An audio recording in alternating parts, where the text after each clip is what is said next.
കുഴപ്പമില്ല, കൊള്ളായിരുന്നു. ചെറിയൊരു നല്ല ഫീൽ. നല്ല പ്രധാനപ്പെട്ട കുറച്ച് കണ്ടന്റ് അതിനകത്തുണ്ട്.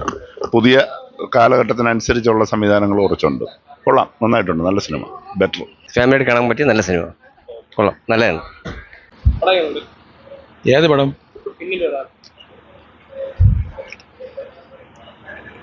കൊള്ളാം. ഇത് മാനസിക സങ്കല്പത്തിൻ്റെ ഒരു കഥയാണ്. നമ്മൾ നേരത്തെ സംസാരിച്ചല്ലേ, അതുപോലൊരു കഥയാണ്. നമ്മുടെ മനസ്സിൽ എന്ത് തോന്നുന്നു അത് ചിലർക്ക് കാണാൻ കഴിയും. അത് ഇന്നത്തെ 20ാം നൂറ്റാണ്ട് കഴിഞ്ഞതാണ്. ഇപ്പോൾ സാധാരണ ഒരു കഥ, അത്രയേ ഉള്ളൂ.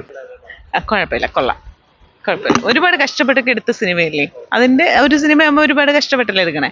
അപ്പം എന്തായാലും മോശമൊന്നുമില്ല, കണ്ടോണ്ടിരിക്കുക.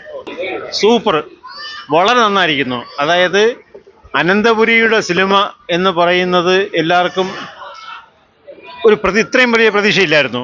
പക്ഷെ വളരെ മനോഹരമായിട്ടിരുന്നു. അദ്ദേഹത്തിൻ്റെ സ്ക്രിപ്റ്റ്, സംവിധാനം വളരെ മെച്ചം.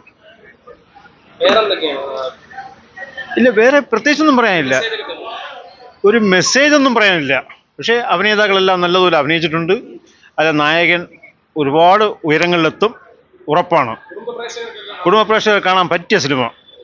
വേറെ ഒരുവിധ മറ്റുള്ള കാണാതിരിക്കാൻ പറ്റിയ ഒന്നും അങ്ങനെയുള്ള ഒന്നുമില്ല. കുടുംബ പ്രേക്ഷകർ കാണാൻ പറ്റിയ സിനിമ. വളരെ അനന്തപുരിയുടെ സിനിമ എന്ന് പറയുമ്പോഴത്തേക്ക് പുള്ളിക്ക് ഇതൊരു തുടക്കമല്ല, പുള്ളിയുടെ രണ്ടാമത്തെ മൂന്നാമത്തെ സിനിമയാണ്. പുള്ളിക്കിത് ഒരു ചവിട്ടുപടിയാണ്. അങ്ങനെ ആയിരിക്കട്ടെ എന്ന് ആശംസിക്കുന്നു. വളരെ നല്ല മൂവിയാണ്, എനിക്ക് ഇഷ്ടപ്പെട്ടു. ഒരു പ്രത്യേക രീതിയിൽ എടുത്തിട്ടുണ്ട്. ഡയറക്ഷൻ എനിക്ക് ഇഷ്ടപ്പെട്ടു മൊത്തത്തിൽ. ഹീറോ ആയിട്ട് അഭിനയിച്ച പയ്യനുണ്ടല്ലോ, നല്ല ആക്ടിങ്ങാണ്, ഭാവിയുള്ള പയ്യനാണ്. തീർച്ചയായിട്ടും കാണാം, തീർച്ചയായിട്ടും. അതാണ് എനിക്ക് ഏറ്റവും വളരെ നന്നായിട്ട് തോന്നുന്നത്. സീരിയലാണ്, പടം എന്ന് പറയാൻ പറ്റില്ല, കാണാം. ഒരു ചെറിയൊരു ലവ് സ്റ്റോറി.